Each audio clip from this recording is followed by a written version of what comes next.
내가 사지도 않은 주식을 미리 판다고? 이게 어떻게 가능하지?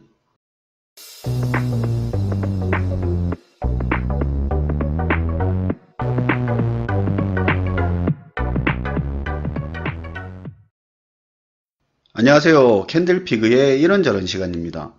공매도 쉽게 이해하기, 오늘의 주제입니다. 만수라는 아이가 있습니다. 게임을 좋아해서 캔들스토리라는 게임 CD를 샀습니다. 만수와 만수 친구 경태가 이야기를 하는 상황입니다. 경태는 돈 굴리는 센스도 있고 게임에 대한 정보도 많은 아이입니다. 만수야, 캔들 스토리네. 나도 저번에 해봤는데 이거 진짜 재밌더라. 어제 용돈 받아서 샀지. 엄마 때문에 시험 전에는 못하고 시험 끝나고 해야 될 것 같다. 야, 시험 아직 2달 가까이 남았는데 그러면 뭐하러 지금 사냐? 캔들 스토리 2 나오겠다. 어제 용돈도 받았고 보니까 이거 사면 캔들스토리 주인공 캐릭터 인형도 주는 행사하더라고. 그러고 엄마가 시험 전에 게임 한 번 죽인다는데 어쩌겠냐. 그냥 어차피 살 거 미리 샀다 생각하지 뭐. 경태는 갑자기 좋은 아이디어가 떠올랐습니다. 야야, 만수야. 나 이거 시험 때까지만 빌려주라. 싫어 임마. 포장도 안 뜯은 새 게임 빌려달라고 그러냐? 게임 하려고 그러는 게 아니고 시험 끝나면 내가 포장도 안 뜯은 새 거 그대로 한 번도 안 하고 꼭 줄게. 이해가 안 되네. 쓰지도 않는 거 그러려면 뭐하러 빌려가는데. 말이 안 되잖아. 싫어.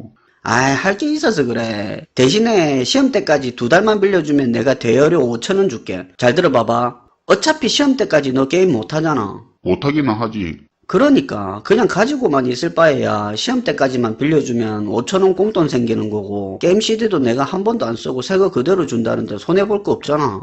아, 나 특이한 새끼. 그럼 정확히 시험 끝나는 날 하늘이 두 쪽 나도 게임 CD 새 걸로 가져와야 된다. 당연하지. 포장도 손 안 대고 새 거 그대로 줄게. 알았어. 대신에 대여료 5,000원 지금 내놔. 오케이. 걱정 마라. 내가 꼭 새 걸로 줄게. 실제로 경태는 게임 생태계를 잘 아는 사람이었습니다. 매니아들 사이에서는 몇 주 안에 캔들스토리2가 출시될 거라는 소문이 돌고 있었죠. 그래서 경태는 생각이 들었습니다. 만수에게 캔들스토리1 게임을 2달 빌리는 동안에 캔들스토리2가 출시만 되면 캔들스토리1의 가격이 떨어질 수밖에 없다고 확신했습니다. 그래서 경태는 만수에게 원래 5만원짜리 캔들스토리1 게임 CD를 빌려서 빌리자마자 바로 온라인 중고장터에 47,000원에 팔아버렸습니다.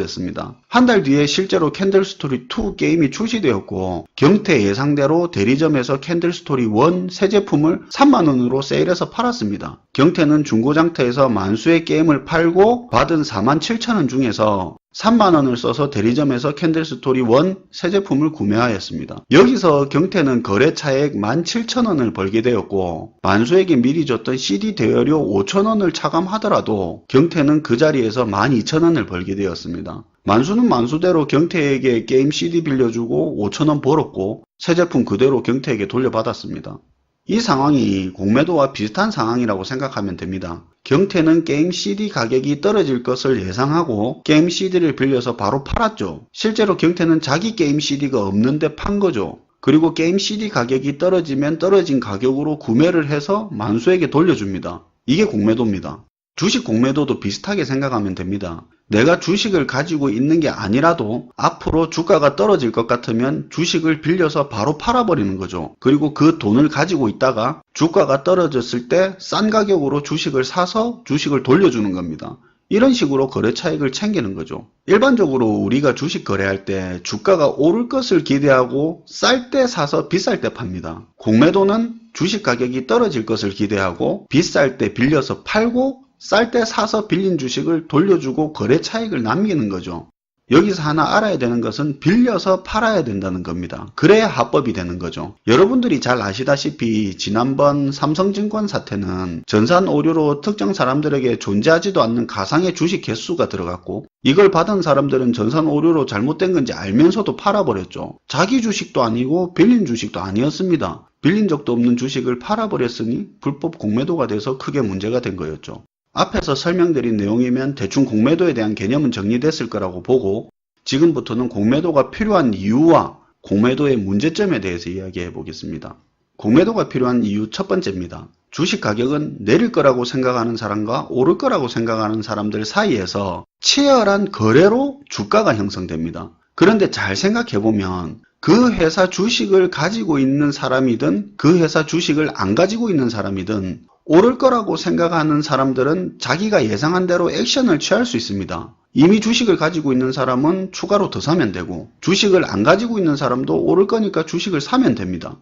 하지만 반대로 주가가 내릴 거라고 생각하는 집단도 있겠죠. 그 집단에서 이미 주식을 가지고 있는 사람이라면 내릴 거라고 예상되니까 가진 주식을 팔아버리는 액션을 취할 수 있죠. 그런데 주가가 내릴 거라고 생각하는 사람들 중에서 주식을 안 가지고 있는 사람들은 아무런 액션을 취할 수가 없죠. 그 회사 주식을 안 가지고 있고 내릴 거라고 생각하는 사람들의 의견은 실제로 주가에 반영이 안 되는 겁니다. 이렇게 되면 주가가 오를 거라고 생각하는 사람들의 의견이 주식 가격에 더 많이 반영되기 때문에 거품이 끼기 쉬운 상태가 되는 거죠. 그리고 공매도가 필요한 이유 두 번째.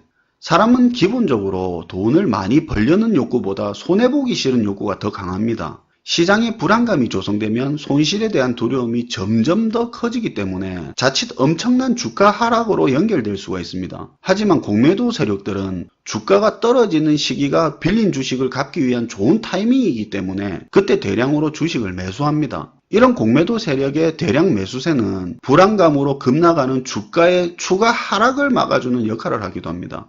그러면 공매도가 문제는 없느냐? 문제 많죠. 일단 가장 문제가 되는 부분입니다.